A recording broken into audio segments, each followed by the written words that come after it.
Students, हम बात करेंगे कि वाटर ऑफ क्रिस्टलाइजेशन क्या होते हैं। और इसके लिए हम स्टार्ट लेंगे कि हमारे पास क्रिस्टल्स बने। ठीक है, हम क्रिस्टल्स बनाने का जो है वो प्रोसीजर पहले देख लेते हैं। कि ये हमारे पास एक बीकर था, उसमें हमने सॉल्ट लिया। ठीक है, सॉल्ट डाला हमने, इसके अंदर सॉल्ट डाल दिया और क्या हुआ, उसके अंदर पानी भी डाल दिया। अब हमने इसको स्टर करके इसका जो है वो सैचुरेटेड सोल्यूशन बना लिया, यानी कि ऐसा सोल्यूशन जिसमें अब ये सॉल्ट इतना डल गया है कि मजीद सॉल्ट डालो तो वो जो है वो डिसॉल्व नहीं होगा। ठीक है, हमने ऐसा सोल्यूशन बना लिया, यानी कि सैचुरेटेड है, फुलफिल्ड है, फिल्ड है। ठीक है, तो ऐसा हमने सोल्यूशन बना लिया। फिर इस सोल्यूशन को हमने यानी सैचुरेटेड सोल्यूशन को हीट किया। ठीक है, बंजर बर्नर रखा, ट्राइपॉड स्टैंड रखा या स्टैंड हमने रखा, उसके ऊपर हमने बीकर रखा और हमने इसको हीट कर लिया। हीट किया, फिर हमने इसको फिल्टर किया और अब इवेपोरेट करके हमारे पास आ गए क्रिस्टल्स। ठीक है, अब हमारे पास ब्लू कलर के क्रिस्टल्स बन रहे हैं, तो चलिए हम बात कर लेते हैं कि कॉपर सल्फेट का हमारे पास सोल्यूशन था। ठीक है, हम कह लेते हैं कॉपर सल्फेट का सोल्यूशन था। अब इसका हमने जो है वो क्रिस्टल का एक टुकड़ा उठाया। ठीक है, ये मेरे पास कॉपर सल्फेट का एक टुकड़ा था। इसको मैंने जो है वो गौर से देखा, इसके अंदर हमने जूम किया। ठीक है, और क्रिस्टल का स्ट्रक्चर अंदर से देखा तो हम देखते हैं कि एक जो मॉलिक्यूल था, हर एक मॉलिक्यूल जो कॉपर सल्फेट का था क्रिस्टल के अंदर, जो क्रिस्टल बना रहा था, ठीक है, क्रिस्टल के अंदर हर एक कॉपर सल्फेट के मॉलिक्यूल्स के साथ जो है वो 5 वाटर मॉलिक्यूल्स मौजूद थे। ठीक है, हर क्रिस्टल के हर मॉलिक्यूल में, यानी क्रिस्टल के कॉपर सल्फेट की क्रिस्टल के हर कॉपर सल्फेट मॉलिक्यूल के साथ 5 वाटर ऑफ क्रिस्टलाइजेशन जो है वो, यानी 5 वाटर मॉलिक्यूल्स वो अटैच थे या सराउंड कर रहे थे उसको। ठीक है, इनफैक्ट हम कहते हैं कि उसको सराउंड कर रहे थे। ठीक है, तो हम देखते हैं कि 5 वाटर मॉलिक्यूल्स हैं वो उसको सराउंड करते हैं और हमेशा और हर कॉपर सल्फेट के क्रिस्टल को 5 वाटर मॉलिक्यूल्स ही सराउंड करते हैं। ठीक है, इसी तरह हम जो है वो देख लेते हैं कि हमने मजीद जो है वो सॉल्ट्स को फिर देखा कि क्या बाकियों में भी ऐसा होता है, तो हमने और सॉल्ट्स देखे। ये ठीक है, ये हमारे पास जो है मजीद सॉल्ट्स आ गए। इसमें हम देखते हैं, हमने मैग्नीशियम सल्फेट में देखा तो हमें नजर आया कि इस हर मैग्नीशियम सल्फेट की क्रिस्टल में हर एक मॉलिक्यूल जो मैग्नीशियम सल्फेट का होता है उसको 7 वाटर मॉलिक्यूल्स जो है वो सराउंड करते हैं। ठीक है, और ये फिक्स्ड अमाउंट है। इसी तरह जिंक सल्फेट के जो मॉलिक्यूल होता है, हर मॉलिक्यूल क्रिस्टल के हर जिंक सल्फेट के मॉलिक्यूल को 7 ही वाटर मॉलिक्यूल्स सराउंड करते हैं।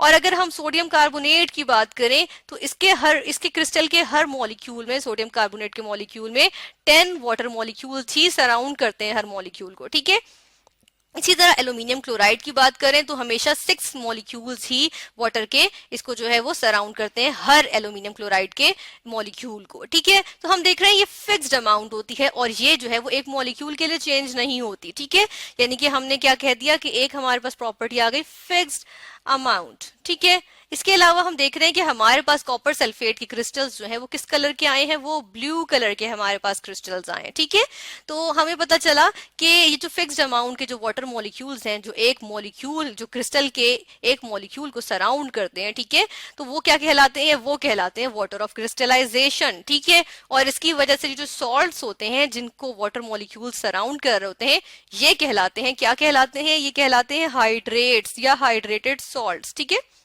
इनको कहते हैं हाइड्रेट्स। ठीक है, हाइड्रेटेड सॉल्ट्स या हाइड्रेट्स कहते हैं।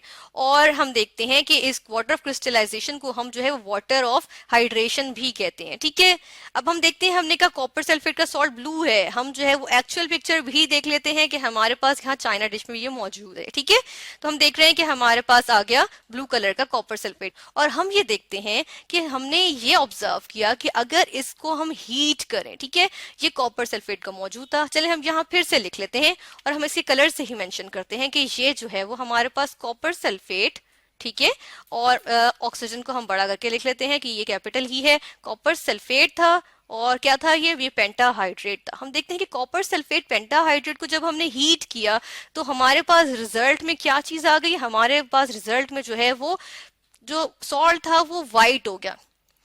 ये व्हाइट कैसे हो गया, हम ये भी देखते हैं। जब हमने इसको एनालाइज किया तो हम देख रहे थे कि कॉपर सल्फेट के जो वाटर ऑफ क्रिस्टलाइजेशन थे वो रिमूव हो गए। ठीक है, यहाँ पे जो 5 वाटर मॉलिक्यूल सराउंड कर रहे थे वो जो है वो रिमूव होगा और वो हमारे पास ये रिमूव फॉर्म में आ गए। ठीक है, और ये कॉपर सल्फेट हमारे पास आ गया। तो हम देख रहे हैं कि हीट करने से वाटर ऑफ क्रिस्टलाइजेशन निकल गए, लेकिन क्या हुआ, कलर लूज हो गया। तो इसका मतलब हुआ कि वाटर ऑफ क्रिस्टलाइजेशन क्या करते हैं, दे गिव कलर। ठीक है, हम फर्स्ट चीज देख लेते हैं कि पहली बात हमारे पास ये आ गई कि ये फिक्स्ड अमाउंट होती है, ठीक है। एक ये हमारे पास पॉइंट आया कि ये फिक्स्ड अमाउंट होती है। दूसरी बात आई दे गिव कलर, ठीक है, वाटर ऑफ क्रिस्टलाइजेशन की वजह से कलर आता है, ठीक है। इसके अलावा हम देखते हैं कि जो रेगुलर शेप आती है हमारे पास, एक पर्टिकुलर शेप आती है, रेगुलर शेप आती है क्रिस्टल की, वो भी जो है वो हमारे पास किससे आती है, वो भी वाटर ऑफ क्रिस्टलाइजेशन की वजह से आती है, क्योंकि हम देख रहे हैं ये हमारे पास क्रिस्टल लाइक्स है, ठीक है। और अगर इसको हम क्लोजली ऑब्जर्व करें तो ये पाउडर लाइक हमारे पास आ जाता है, ठीक है। तो हमारे पास क्या होता है कि रेगुलर शेप भी जो है वो वाटर ऑफ क्रिस्टलाइजेशन की वजह से आती है। और जब वाटर ऑफ क्रिस्टलाइजेशन रिमूव हो जाते हैं, जिस तरह यहाँ पर हुआ, तो हमारे पास जो सॉल्ट होता है वो क्या बन जाता है, वो एनहाइड्रस सॉल्ट बन जाता है। एनहाइड्रस में से एन देखें तो मतलब कि रिमूव्ड, और हाइड्रस मतलब वाटर, तो एनहाइड्रस यानी कि वाटर इसमें से जो है वो रिमूव्ड है, ठीक है, एनहाइड्रस सॉल्ट बन गया, ठीक है। इसके अलावा हम एक और प्रॉपर्टी देखते हैं कि वाटर ऑफ क्रिस्टलाइजेशन हमेशा किसको सराउंड करते हैं, वो हमेशा केटाइंस को सराउंड करते हैं, ठीक है। हम कहते हैं सॉल्ट्स में हमारे पास क्या होता है, एक जो है वो पॉजिटिव आयन होता है, एक पॉजिटिव आयन होता है, एक नेगेटिव आयन। पॉजिटिव आयन क्या कहलाता है, केटाइन, और नेगेटिव आयन एनाइन, ठीक है। तो जो सॉल्ट्स के जो केटाइन्स होते हैं, यानी कि हम देख रहे हैं कॉपर हो गया, मैग्नीशियम हो गया, जिंक, सोडियम, एल्यूमिनियम, ये केटाइन्स है सॉल्ट के, ठीक है। तो इनको सराउंड करते हैं वाटर ऑफ क्रिस्टलाइजेशन, यूजुअली इनको सराउंड करते हैं। और इसकी रीजन अगर हम देखें तो इसकी रीजन ये होती है कि हमारे पास जो सॉल्ट्स होते हैं, हम यहाँ देखते हैं कि जो सॉल्ट्स में से जो केटाइन्स होते हैं उनकी चार्ज डेंसिटी ज्यादा होती है। अब चार्ज डेंसिटी क्या होती है, हम मेंशन करते हैं कि क्या होता है, चार्ज डेंसिटी, ठीक है। चार्ज डेंसिटी हमने कहा कि वो हाई होती है। चार्ज डेंसिटी होती है चार्ज टू साइज रेशो, ठीक है, चार्ज टू साइज रेशो होती है, ठीक है, ये रेशो होती है। अब हम चार्ज की बात करें तो जिस तरह हम बात कर लेते हैं, ये हमारे सामने है एल्यूमिनियम क्लोराइड, ठीक है। इसमें हम देख रहे हैं कि एल्यूमिनियम जो हमारे पास मौजूद है ये जो है वो पॉजिटिव चार्ज रखेगा, और दूसरा जो क्लोरीन है वो नेगेटिव चार्ज रखेगा। तो इसका मतलब है कि पॉजिटिव चार्ज ज्यादा होता है, यानी कि चार्ज क्या हुआ, मोर हुआ, ठीक है, तो चार्ज मोर आ गया। और दूसरी चीज हम इसमें ये देख रहे हैं कि हमारे पास जो साइज है वो एल्यूमिनियम का जो है वो छोटा होगा, क्योंकि एल्यूमिनियम केटाइन है, और केटाइन किस तरह बनता है, जब इलेक्ट्रॉन लूज हो जाता है तो न्यूक्लियस बाकी जो इलेक्ट्रॉन्स बचते हैं उनको ज्यादा जो है वो मजबूती से थामे रखता है, पकड़ के रखता है, तो साइज जो है वो डिक्रीज हो जाता है। तो हम देख रहे हैं साइज स्मॉल है और चार्ज है वो ज्यादा है, पॉजिटिव में है, ठीक है। तो हमारे पास जो एक अमाउंट आएगी वो क्या होगी, वो हाई अमाउंट होगी या हाई चार्ज डेंसिटी आएगी, ठीक है। हम कहते हैं चार्ज डेंसिटी इस तरह से केटाइन की जो है वो ज्यादा होती है, हम केटाइन की बात कर रहे हैं, ठीक है। और केटाइन की चार्ज डेंसिटी ज्यादा है, इस वजह से हम देखते हैं कि इसकी चार्ज कैरिंग, यानी कि छोटा सा एटम जो है वो ज्यादा जो है वो चार्ज कैरी कर लेगा, यानी कि छोटा सा आयन, क्योंकि एटम भी अगर चार्ज हो तो उसको आयन कहते हैं, तो छोटा सा आयन जो है वो ज्यादा चार्ज कैरी कर रहा है।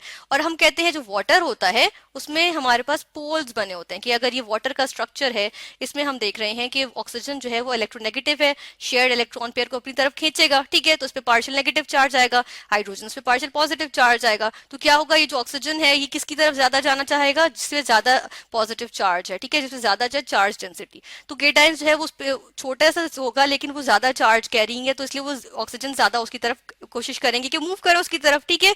तो हम देख रहे हैं कि इस वजह से जो है वो केटाइंस को वाटर मॉलिक्यूल्स जो है वो वाटर ऑफ क्रिस्टलाइजेशन सराउंड करते हैं, ठीक है। इसके अलावा अगर हम बात कर लें कॉपर सल्फेट की, तो कॉपर सल्फेट के केस में क्या होता है हम ये भी देख लेते हैं। हमारे पास ही कॉपर सल्फेट का क्रिस्टल आ गया, ठीक है, ये एक क्रिस्टल है, और हम देख रहे हैं कि जो बीच में ब्राउन कलर का है ये हमारे पास है कॉपर का आयन, ठीक है, ये हमारे पास है कॉपर का आयन। ये जो बड़े बड़े हमारे पास बॉल्स हैं ये हमारे पास वाटर मॉलिक्यूल्स आ गए, ठीक है। ये अब हम देख रहे हैं चार जो कॉपर के आयन्स हैं उनको जो है, चार जो वाटर मॉलिक्यूल्स हैं वो एक कॉपर आयन को कर रहे हैं सराउंड। हमने तो कहा था कि पांचों के पांचों उसी को करने चाहिए, लेकिन यहाँ पे क्या हो रहा है कि एक जो वाटर मॉलिक्यूल है वो सल्फेट आयन को जो है वो सराउंड कर रहा है, ठीक है। एक जो तो ये हमारे पास जो केस आता है वो कॉपर के केस में आता है, ठीक है, क्योंकि कॉपर की हम बात करें तो उसमें हमारे पास जो है वो 4 वाटर मॉलिक्यूल्स जो है वो एक कॉपर आयन को सराउंड करते हैं, और एक वाटर मॉलिक्यूल जो है वो जाके सल्फेट के साथ अटैच हो जाता है, ठीक है। इस केस में डिफरेंट होता है, अदरवाइज हमारे पास तमाम सॉल्ट्स में ये होता है कि केटाइन जो है उसको सराउंड करते हैं वाटर ऑफ क्रिस्टलाइजेशन, किस वजह से, हाई चार्ज डेंसिटी की वजह से, ठीक है। तो हमने देखा कि वाटर ऑफ क्रिस्टलाइजेशन क्या होते हैं, ये हमारे पास जो है वो हाइड्रेटेड सॉल्ट्स जो है उनमें हमारे पास सॉल्ट्स जो होते हैं उनके fixed amount of water of molecules होते हैं, जो हर मॉलिक्यूल को वाटर मॉलिक्यूल्स होते हैं जो हर मॉलिक्यूल को सॉल्ट के सराउंड करते हैं।